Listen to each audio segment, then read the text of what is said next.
Homage to the Blessed One, Noble One, the rightly self-awakened One. Homage to the Blessed One, Noble One, the rightly self-awakened One. Homage to the Blessed One, Noble One, the rightly self-awakened One. Welcome to all the monks and novices, and blessings to all the laity.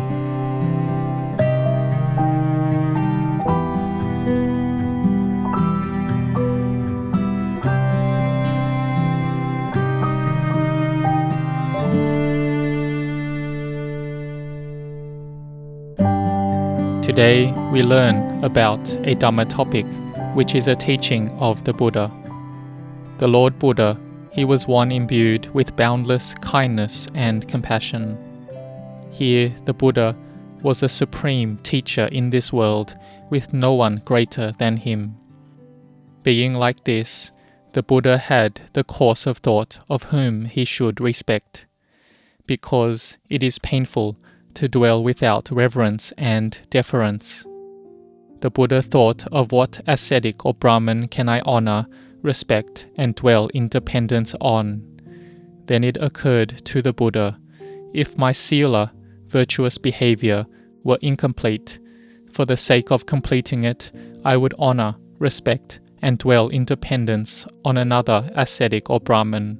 However, in this world, with its devas, Maras and Brahmas, I do not see another ascetic or Brahman more accomplished in sila than myself, whom I could honor, respect, and dwell in dependence on. The Buddha thought, if my samadhi, concentration, were incomplete, for the sake of completing it, I would honor, respect, and dwell in dependence on another ascetic or Brahman. For the sake of completing my wisdom, if it were incomplete, for the sake of completing my liberation, if it were incomplete, and for the sake of completing my perfect insight of liberation, if it were incomplete. But the Buddha contemplated this and did not see another ascetic or Brahman more accomplished in samadhi, accomplished in wisdom, accomplished in liberation, accomplished in perfect insight of liberation, more than the Buddha, in this world with its devas, Maras and Brahma, among this population with its ascetics and Brahmins, its devas and humans. There was not another that he could honor, respect, in regards to samadhi, wisdom, and liberation. So the Buddha contemplated on how the Buddhas in the past were in this regard, and it occurred to the Buddha that the past Buddhas respected and honored the Dhamma. So the Buddha respected and honored the Dhamma to which he had become fully enlightened too. We can see that even the Buddha, who was the highest, the supreme teacher, was complete in all ways and qualities, but his mind still inclined to have homage and respect. But he could not find anyone whom he could respect in regards to sila, in samadhi, in wisdom, in liberation, among the human, deva, Brahma worlds, from all the Maras and Brahmas.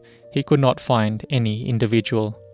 So the Buddha respected and honored the Dhamma. And the past Buddhas after becoming enlightened respected and honored the Dhamma. And the future Buddhas who will attain enlightenment will respect and honor the Dhamma. And there is one story in regards to respecting the Dhamma which makes this subject clear.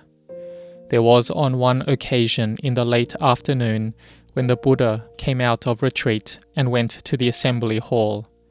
He stood outside the door waiting for the Dhamma talk to end. The story was that Venerable Nandaka Thera, who was one of the 80 great disciples of the Buddha, was giving a Dhamma talk to the monks inside the assembly hall. The Buddha went there with Venerable Ananda and stood and listened outside the door. He listened to the Dhamma for about 4 hours for the first watch of the night. Then Venerable Ananda notified the Buddha that it was past the first watch of the night already, but the Buddha stood and continued to listen to the Dhamma. And then another 4 hours went by, passing the middle watch of the night. Then Venerable Ananda notified the Buddha that it was past the middle watch of the night. and the Buddha continued to listen to the Dhamma. Until morning, passing the last watch of the night, the Buddha stood and continued to listen. The Buddha had stood and listened to Dhamma for 12 hours. Being the Samma Sambuddha, the rightly self-awakened Buddha, he had no need to listen to the Dhamma. The Buddha himself had attained to the Dhamma and taught the Sangha of monks till they attained to arahantship. But out of respect for the Dhamma, he stood in front of the door of the hall in Jetavana Monastery. Here, after the Dhamma talk was finished, the Buddha knocked on the door. The monks opened the door and were all surprised. Venerable Nandaka was also surprised. He thought how long had the Buddha been standing there listening to the Dhamma talk. Then the Buddha, knowing that Nandaka was embarrassed, praised him. Good, good, Nandaka. It is appropriate for ones like you, who have gone forth in faith from lay life to homelessness, to meet together, discussing and teaching Dhamma. It is good and appropriate to behave like this. The Buddha taught that when you're sitting together, you should do one of two things: discuss the teachings, or keep noble silence, the way of a samana. The Buddha said, "Monks, you have listened to the Dhamma at the appropriate time, expounded the Dhamma that is good in the beginning in regards to sila, expounded the Dhamma that is good in the middle in regards to samadhi, and expounded the Dhamma that is good in the end in regards to wisdom and liberation. By expounding the Dhamma like this to the monks, they will become liked and approved by the Supreme Teacher." Venerable Nandaka received approval and praise from the Buddha. By listening to various Dhamma teachings, monks will have inspiration in the Dhamma, and this will have many benefits. In summary, there are 5 benefits to this.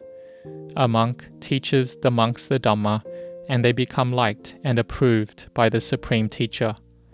A monk teaches the monks the Dhamma, and they will feel inspired by the meaning and the teaching in that Dhamma. A monk teaches the monks the Dhamma, and they see the deeper meaning of that Dhamma with wisdom.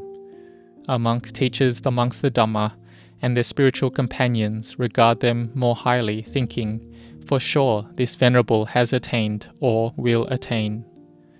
A monk teaches the monks the Dhamma, and there may be monks in training present who have not yet attained to arahantship, and they rouse energy for its attainment. And the arahants present, on hearing that teaching, it lets them live happily in the present. So teaching Dhamma has many benefits, because the Buddha said that those who take this Dhamma to practice with will gain much benefit.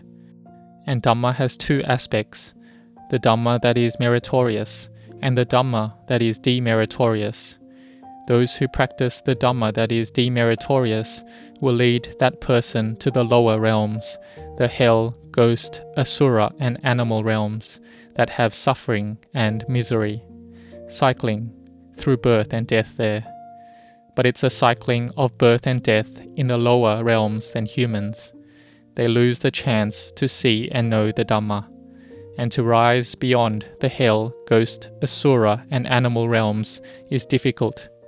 But those who practice Dhamma and have merit, like through dana, generosity, sila, morality, bhavana, meditation, they like to learn Dhamma, like to discuss the Dhamma, and to recite the Dhamma.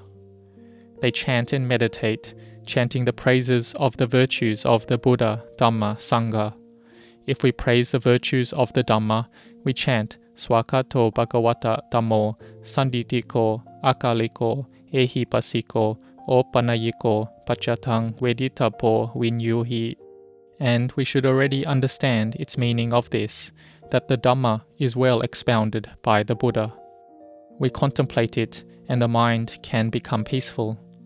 But we could reflect on what topics did the Buddha expound well. Then we learn and practice following it. The Dhamma of the demeritorious side, we don't do it. We give it up in terms of body, speech and mind. The Dhamma that is kusala, goodness, goes to brightness, and we practice it in terms of body, speech and mind, and it has many benefits, as we know. Like in Thailand, there are many people who drive carelessly, and there was one woman who saw that her driver was driving too fast and that danger was coming to her soon. So she chanted, and the vehicle had a big accident, but she had the mindfulness to knock on the window to call out for help. Later, she retold that she was able to escape because of her chanting, from reciting auspicious verses. So she had mindfulness, and the Dhamma protects those who practice the Dhamma, so that they could be safe from dangers. And there was one monk from Wat Marp Jan who started a new monastery in 1985. During that time, the monastery water supply came from rainwater stored from the roof. When it was coming to the rainy season, there were many leaves on the roof, so the monk needed to go up onto the roof of the kuti, the dwelling, to clean the leaves off it, so that the rainwater could be used, as it was difficult to come by. But the roof was slippery with water, and when he stepped on it, he slipped and fell down. He was going down head first to the ground, but his foot got caught on the roof tiles. So he didn't fall down yet. It was like there was two motions, where his foot got caught, and then a moment before he fell down, and so he had the time to stretch his arms out to land properly. And he ended up safe and in no danger. The monk said later that when he was climbing up to the roof, he was chanting the Padimokkha. Yopana bhikkhu bhikkhu nang sikasa jiva samapanno. He was chanting the Padimokkha. The Dhamma protects those who practice the Dhamma. He was supposed to fall, but he didn't fall. It was amazing. The devas likely looked after him to keep him safe. And there is another story of a layperson who went to see a doctor and was told that she was going to die, her life would end soon. So she went to keep sila and practice in Wat Marp Jan. She was sitting meditation in her kuti, and on that day while she was sitting, there was a big storm. The winds were very strong, and one big tree came down. Its circumference was about 2 arm spans. The tree broke and came down onto the kuti, but there was a small tree which broke the fall of the big tree. It made the big tree shift its axis, and instead of falling onto the kuti, it fell onto the stairs instead. When I saw after what had happened, it was certain that if the big tree fell onto the kuti, this person inside it would have died for sure. And this laywoman who was sitting inside said she saw that it was like there was a person with a curved body catching the tree, and so she could be safe by practicing the Dhamma or by building goodness in dana, sila and bhavana. So those who practice Dhamma will be protected by the Dhamma and not fall to suffering and misery. They are able to be safe because the Dhamma protects them. And there are many more examples like this. So we have come to practice Dhamma regularly. We chant praises of the virtues of the Buddha. We give homage to the Dhamma. We chant and listen to the Dhamma, discuss Dhamma. We ask questions on Dhamma, and so we gain clarity in the Dhamma. Our minds are more joyous and radiant. And at the time that we are listening to Dhamma, we may know the Dhamma more bit by bit, until we understand more clearly into dana, sila and bhavana. Giving respect to the Dhamma of the Lord Buddha, this is our highest blessing. So may you be determined to practice and train in Dhamma, doing group chanting pujas, meditating by developing a meditation object, chanting, doing bhavana and discussing Dhamma. This shows then that our life, being born here, we have much merit and goodness. May you all grow and prosper in the Dhamma.